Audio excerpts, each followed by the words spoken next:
வணக்கம். திருப்பூரூர் முருகன் துணை.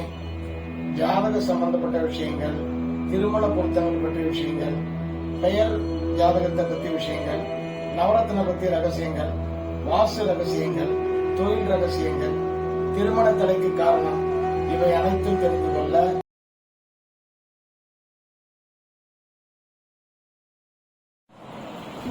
ரிஷபராசி நேயர்களுக்கு ஒரு ஜென்மத்தில் சஞ்சரிப்பதால் 5வது வீட்டையும் 7வது வீட்டையும் 9வது வீட்டையும் பார்க்கிறாரு.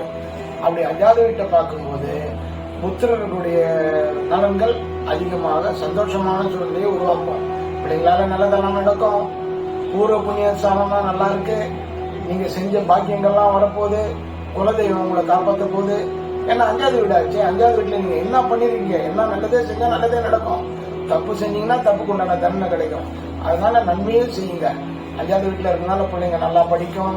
பிள்ளைங்களுடைய முன்னேற்றத்துக்காக செலவு செய்வீங்க. ஸ்கூல் வேற பள்ளிக்கூடம் சேர்க்கணும்னா பள்ளிக்கூடம் சேர்க்கலாம். பண வரவு வந்து அந்த குழந்தைங்களுக்கு முதலீடு பண்ணலாம். நீங்க சேமிச்சு வைக்கணும் சேர்க்கலாம். இதெல்லாம் பண்ணக்கூடிய சூழ்நிலைகள் உருவாகும். ஆனா 7வது வீட்டை பார்க்கறதுனால 7வது வீட்டுக்குரிய பலன் கலத்திரஸ்தானம். கலத்திரஸ்தானம் மனைவி பற்றி சொல்லக்கூடியது. மனைவி வகையில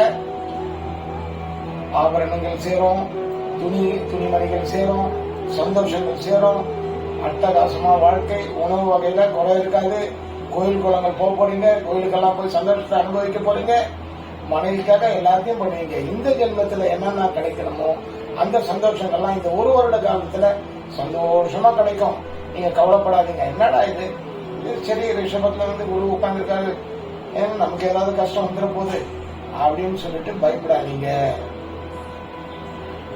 கேது வந்து 5ல இருக்கிறதுனால கேதுவால ஒரு சில கெடுதல் வரக்கூடிய சூழ்நிலை உருவாகும். அதனால தெய்வீக பிரார்த்தனை, தெய்வீக பலன்கள்லாம் கிடைக்கணும்னா தெய்வத்தை போய் வணங்குறது, விநாயகரை வணங்குங்க, குருவை வணங்குங்க. அதே டைம் வந்து ஈஸ்வரனை போய் பார்த்துக்குங்க, பார்த்து விளக்கு போடுங்க, சந்தோஷம்லாம் நடக்கும். ஒரு சங்கட சதுர்த்திக்கும் போயிட்டு அருகம்பிள்ளை கொண்டு வந்து ஒரு 21 கட்டு கட்டுங்க. 21 கட்டு கட்டி தேங்காய் எண்ணெய் போட்டு விளக்கு போடுங்க. விளக்கு போட்டு அந்த பசுக்கு அந்த அருகம்பிள்ளை கொடுத்துருங்க. ரொம்ப நல்லதெல்லாம் நடக்கக்கூடிய சூழ்நிலை உருவாகும். கையில போடணும் அப்படின்னு சொன்னா கையில போடக்கூடிய கல்லு வைரமா இருக்கலாம். அதே டைம் கனக புஷ்பராகமா இருக்கலாம், இல்ல வைரூரியமா இருக்கலாம். இந்த 3 கல்லுல எந்த கல்லு போட்டாலும் உங்களை காப்பாற்றக்கூடிய கல்லாக அமையும். அந்த கல்லை வெளியில வாங்கி எங்க செஞ்சீங்க. கனக புஷ்பராகத்தை மட்டும் வெள்ளியில போடாதீங்க. செம்புல போடுங்க, பஞ்சலோகத்துல போடுங்க, கோல்டுல போடுங்க. பூர்வ புண்ணியஸ்தானம் பலப்பட்டு இருக்கிறதுனால உங்களுக்கு சந்தோஷமா ஏற்படும், சௌபாக்கியங்கள் ஏற்படும், வண்டி வாகனத்துல போகக்கூடிய சூழ்நிலை ஏற்படும். கோயிலுக்கெல்லாம் போறீங்க, கோயிலுக்கெல்லாம் போயிட்டு சந்தோஷத்தை அனுபவிப்பீங்க. இந்த வருஷம் முதலீடு பண்ணுங்க. ஏதாவது பண்ணணும்னா பண்ணுங்க.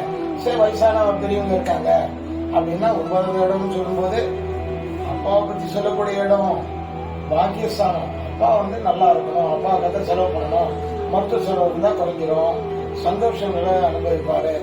துணி எல்லாம் எடுத்து கொடுங்க, சாப்பாடு போடுங்க. பெரியவங்களுடைய துன்பத்துக்கு ஆளாகாதீங்க. பெரியவங்களை வந்து பெரியவங்களுடைய சாபத்தை வாங்காதீங்க. ஜாமீன் கையெழுத்து போடாதீங்க. சூரிட்டி கொடுக்காதீங்க. ஏதாவது செஞ்சு தரேன்னு சொல்லி ஒப்பந்தம் பண்ணாதீங்க. பண்ணீங்கன்னா உங்களுக்கு ஆபத்து. 10லேயே குரு உட்காந்துருக்க ஜென்ம குரு அப்படின்னா டிரான்ஸ்பர் ஆகக்கூடிய சூழ்நிலை உருவாகலாம். ஒரு இடத்துல வேலையில இருக்கீங்கன்னா எங்கன்னா வேலைக்கு போக வேண்டிய சூழ்நிலை உருவாகும். அதெல்லாம் போகாதீங்க, தவிர்த்துடுங்க. நீங்க இங்க தெய்வீக வழிபாடு, தெய்வ வழிபாடுகள் இருக்கும்போது அந்த கஷ்டம் எல்லாம் உங்ககிட்ட வராது. ஆனா ஒரு நாளும் தினம் ஒரு வேலை, பஞ்சாட்சர மந்திரத்தை ஜபம் பண்றது, பஞ்சாட்சரத்தை கூப்பிடுறது, ஈஸ்வரனுக்கு போய் நெய் தீபம் போடுறது, காக்காவுக்கு சாப்பாடு வைக்கிறது, பசுக்கு அகத்திக்கீரை கொடுக்கறது, இதெல்லாம் உங்களுக்கு சேரும். பூர்வ முனைக்குள்ள வந்துடும். நல்லது இருக்கும்போது கெட்டது வராது. அப்படியே விலகி போயிடும். கஷ்டங்கள் வர்றதுக்கு வாய்ப்புகள் இல்லை. மனைவி வகையில சந்தோஷம் இருக்குது, அப்பா அம்மா வழியில சந்தோஷம் இருக்குது. வாக்கியங்கள் நீங்க என்ன கொடுத்துட்டு வந்தீங்களோ அதை எடுக்கக்கூடிய நேரங்கள் வந்தாச்சு. அப்போ இந்த வருஷம் இப்போ 5வது வீட்டை பார்க்கறதுனால உங்களுக்கு சேர்த்து வச்ச சேமிப்புகள் உங்களுக்கு தேடி வந்துடும். இப்போ மாமனார் வழியில மாமியார் வழியில யாராவது வந்து சொத்து தகராறு இருந்துச்சு, அதெல்லாம் சுமூகமான சூழ்நிலை வந்துடும். பணத்தை கொடுத்துட்டு வந்தீங்கன்னா அந்த பணத்தை வாங்க போறீங்க. பயப்படுறதுக்கு ஒண்ணும் இல்லை. நீங்க வந்து தெய்வீக வழிபாடும் இதெல்லாம் செய்யுங்க. இப்போ கல்ல கையில போட்டுக்கிறது, இப்போ கவசங்கள் படிக்கிறது, சஷ்டி கவசம் படிக்கிறது, சிவகவசம் படிக்கிறது, சக்தி கவசம் படிக்கிறது, இதெல்லாம் உங்களுக்கு நன்மையை கொடுக்கும். படிக்கும் போது எங்க வேணாலும் படிக்கலாம், வண்டியில போகும்போதும் படிக்கலாம், வீட்டுல இருக்கும் போதும் படிக்கலாம், பூஜை ரூம்ல இருக்கும் போதும் படிக்கலாம், வேலையில உட்காரும் போதும் படிக்கலாம். இங்கதான் உட்காந்து படிக்கணும், ஞாபகநிஷ்டையோட இருக்கணும், குளிக்கணும், அப்படிலாம் இல்ல. மனம் வந்து செம்மையானா மந்திரம் ஜெபிக்க வேணாம். மந்திரத்துக்கு அர்த்தம் கிடையாது. நீ உட்காந்து பேச ஆரம்பிச்சுனா, படிக்க ஆரம்பிச்சுனா கடவுள் உங்களுக்கு எல்லாம் செய்ய ஆரம்பிச்சுக்குவாரு. இந்த வருஷம் ரிஷபராசி நேயர்கள் ரொம்ப சந்தோஷமா இருக்கக்கூடிய சூழ்நிலை இருக்கு. நல்லதெல்லாம் இருக்கு, நல்லதை அனுபவிச்சுக்குங்க. அதே டைம் வந்து 11ல ராகு உட்கார்ந்ததுனால ரேஸ், லாட்டரி, ஸ்பெகுலேஷன், எதிர்பாராத விதத்துல நீங்க ஏதாவது இடம் வாங்கி வச்சிருப்பீங்க, ஏதோ கம்மி ரேட்ல வாங்கி வச்சிருப்பீங்க, என்னடா அது அப்படின்னு சொல்லி பாப்பீங்க, அது சரியான விலை போகும். அந்த இடத்த வந்து போட்டி போட்டுன்னு கேட்பாங்க. மனையால லாபம், மனைவியால லாபம், குழந்தைங்களால லாபம், உங்களை பெற்றவங்களால லாபம் இருக்கு.